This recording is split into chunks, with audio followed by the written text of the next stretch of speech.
तो महाराष्ट्र की लड़ाई अब सुप्रीम कोर्ट की दहलीज पर है और सुप्रीम कोर्ट को फैसला करना है कि महाराष्ट्र में आगे क्या होगा। इसी बीच एक बड़ी खबर आ रही है यशवंत सिन्हा के नामांकन से जुड़ी हुई, और नामांकन से शिवसेना गायब है।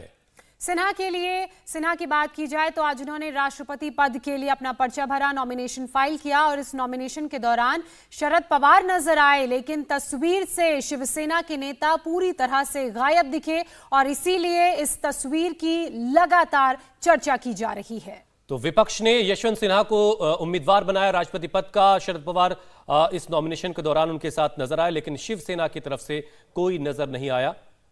तो यशवंत सिन्हा के नामांकन में शिवसेना का कोई नेता नहीं पहुंचा। नामांकन में शरद पवार पहुंचे थे, शिवसेना नहीं आई। शिवसेना शरद पवार की पार्टी, एनसीपी और कांग्रेस तीनों महाविकास अघाड़ी का हिस्सा है, जिनकी अगुवाई में महाराष्ट्र में सरकार चल रही है अभी तक। हालांकि अब अल्पमत में होने की बात जरूर की जा रही है और विपक्ष ने यशवंत सिन्हा पर दांव खेला है। राष्ट्रपति पद के उम्मीदवार के तौर पर उनको पेश किया गया है और आज उन्होंने अपना नॉमिनेशन फाइल कर दिया। तस्वीरें आपके सामने हैं। अखिलेश यादव हमें तस्वीरों में दिख रहे हैं। शरद पवार खासतौर से मुंबई से दिल्ली पहुंचे, राहुल गांधी उनके ठीक बराबर में खड़े हुए दिख रहे हैं। लेकिन सबसे हैरानी की बात यह है कि शिवसेना की तरफ से कोई भी इस नॉमिनेशन प्रक्रिया के दौरान वहां मौजूद नहीं था। विजय लक्ष्मी हमारे साथ जुड़ चुकी हैं। विजय लक्ष्मी, ये जो तस्वीर सामने आई है नॉमिनेशन के दौरान की, लगातार ये अब चर्चा का कारण बनी हुई है क्योंकि शिवसेना की तरफ से कोई नजर नहीं आ रहा है इस तस्वीर में। विजय लक्ष्मी, आपको आवाज आ रही है? तो विजय लक्ष्मी से हम समझेंगे कि शिवसेना चूंकि बहुत बड़े मुश्किल में है, इस वजह से वहां से कोई नहीं आ सका, या कुछ और वजह हो सकती है, इसके कुछ और मायने भी निकाले जा सकते हैं। लेकिन विपक्ष ने एक उम्मीदवार तय किया जिसका नाम है यशवंत सिन्हा, और यशवंत सिन्हा ने आज अपना नॉमिनेशन फाइल कर दिया, जबकि द्रौपदी मुर्मू को उम्मीदवार बनाया है एनडीए ने। और यह भी माना जा रहा है कि बहुत आसानी से वो जीत जाएंगी और यह सिर्फ औपचारिकता है यशवंत सिन्हा के इनका नामांकन भरा जाना और उनका राष्ट्रपति पद का उम्मीदवार होना। लेकिन इंतजार करते हैं आज। लेकिन जो बड़ी खबर इस वक्त की है वो ये है कि शरद पवार तो पहुंचे, कांग्रेस की तरफ से राहुल गांधी भी मौजूद थे, लेकिन शिवसेना की तरफ से आज इस दौरान राष्ट्रपति पद के नामांकन भरने के दौरान शिवसेना की तरफ से कोई नहीं था। बिल्कुल, और ये तस्वीरें लगातार हम आपको उस वक्त की दिखा रहे हैं जब यशवंत सिन्हा वहां पर मौजूद थे। उनके समर्थन में तमाम दूसरी पार्टियों के नेता अखिलेश यादव, राहुल गांधी को आप देख रहे हैं। विजय लक्ष्मी हमारे साथ ज्योत्सना जुड़ गई। विजय लक्ष्मी, इन तस्वीरों में शिवसेना का कोई नुमाइंदा नजर नहीं आना, इसके कुछ सियासी मायने हैं या वो बहुत बिजी हैं, बहुत वक्त नहीं था इस वजह से नहीं आ पाए? देखिए, महाराष्ट्र से जो कांग्रेस पार्टी के नेता आते हैं, पृथ्वीराज चव्हाण, उनसे ये सवाल मैंने पूछा अभी, तो उनका कहना था कि क्योंकि मुंबई में इतनी एक्टिविटी है, कोई भी शिवसेना का नेता दिल्ली में मौजूद नहीं था, लेकिन उनका इन प्रिंसिपल सपोर्ट है जो जॉइंट ऑपोजिशन का कैंडिडेट है यशवंत सिन्हा। तो अभी कांग्रेस पार्टी की तरफ से तो यही कहा जा रहा है, शिवसेना के नेता भी यही कह रहे हैं कि क्योंकि महाराष्ट्र में इतना एक्टिविटी है, इसलिए उनके किसी नेता का दिल्ली में मौजूद होना पॉसिबल नहीं था, लेकिन इन प्रिंसिपल उनका सपोर्ट जो है वो यशवंत सिन्हा के साथ है।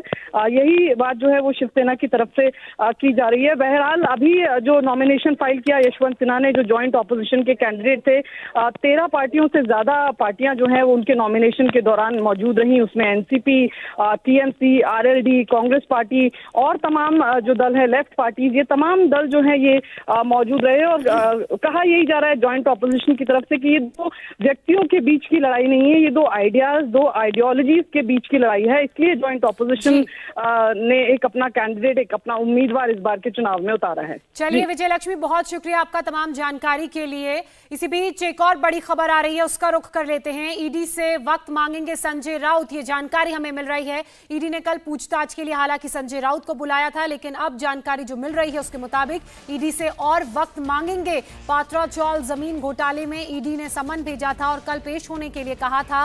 हजारों करोड़ का घोटाला ये बताया जा रहा है, जिसमें अवैध संपत्ति के आरोप भी संजय राउत पर लगे हैं और इस प्रॉपर्टी को पहले ही ईडी द्वारा सीज किया जा चुका है। अब ऐसे में कल हाजिर होने के लिए ईडी ने समन भेजा था और अब संजय राउत की तरफ से कहा गया है हुसैन कि और वक्त मांगा जाएगा। बिल्कुल ये बात मैं पहले कह रहा था, क्योंकि इतनी सारी एक्टिविटीज हैं और इस वक्त उद्धव ठाकरे बहुत बड़ी मुश्किल में हैं। उनके 38 से 39 विधायक उनका साथ छोड़कर चले गए हैं। एक तरह से पूरी पार्टी ही जो है वो दो टुकड़ों में बंट चुकी है और बहुत कम थोड़े से विधायक, 16 विधायक सिर्फ उनके पास बाकी बचे हैं। ऐसे में संजय राउत अगर ईडी के पूछताछ में से उनको थोड़ा वक्त मिलता है तो वो उद्धव ठाकरे के साथ और बेहतर तरीके से खड़े हो पाएंगे और शायद इसी वजह से संजय राउत ने ईडी से इस पूछताछ के लिए में शामिल होने के लिए कुछ और वक्त की मांग की है। और अगर महाराष्ट्र की लड़ाई की बात करें तो सिर्फ मुख्यमंत्री की कुर्सी तक ही ये सीमित नहीं रह गई है। अब तो अपनी पार्टी को बचाने के लिए भी कवायद तेज कर दी गई है शिवसेना की तरफ से,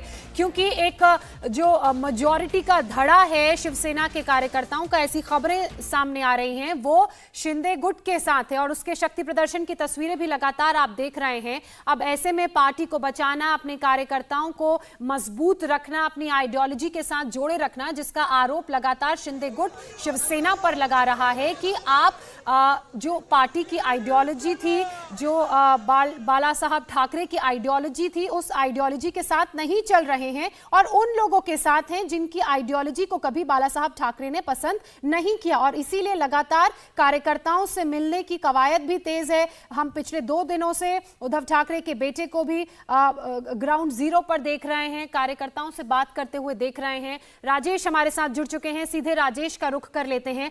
राजेश, किस तरह की हलचलें वहां पर देखने को मिल रही हैं?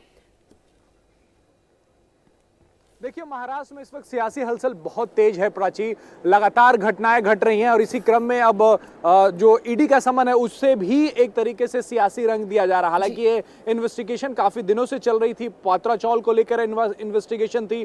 प्रवीण राउत नाम के शख्स थे जो कि बिल्डर थे, उन पर आरोप लगा है कि उन्होंने माडा से वो पत्राचौल के रीडेवलपमेंट के लिए करार तो कर लिया लेकिन किया नहीं, वो किसी प्राइवेट प्लेयर्स के हाथ में दे दिया। वहां से तकरीबन 1000 करोड़ रुपए इकट्ठा किए और उन पैसों को अलग अलग अपने दोस्तों रिश्तेदारों के अकाउंट में भेजे। उन्हीं में से एक नाम जो है वो संजय राउत की पत्नी का है, उनके भी अकाउंट में पैसे गए हैं और इसी की जांच चल रही है। यानी कि प्रोसीड्स ऑफ क्राइम जो है वो अलग अलग लोगों के पास गई, वो संजय राउत की पत्नी के पास भी वो पैसे गए और उससे जो फ्लैट खरीदे गए उसे भी अटैच किया है ईडी ने। तो इसी बारे में पूछताछ के लिए संजय राउत को कल ईडी के दफ्तर बुलाया गया। हालांकि संजय राउत से जो हमारे संवाददाताओं की बात हुई है उनका साफ कहना है कि उन्हें अभी समन नहीं मिला। इंडिया टीवी हर वक्त हर जगह डाउनलोड करने के लिए सर्च करें इंडिया टीवी न्यूज़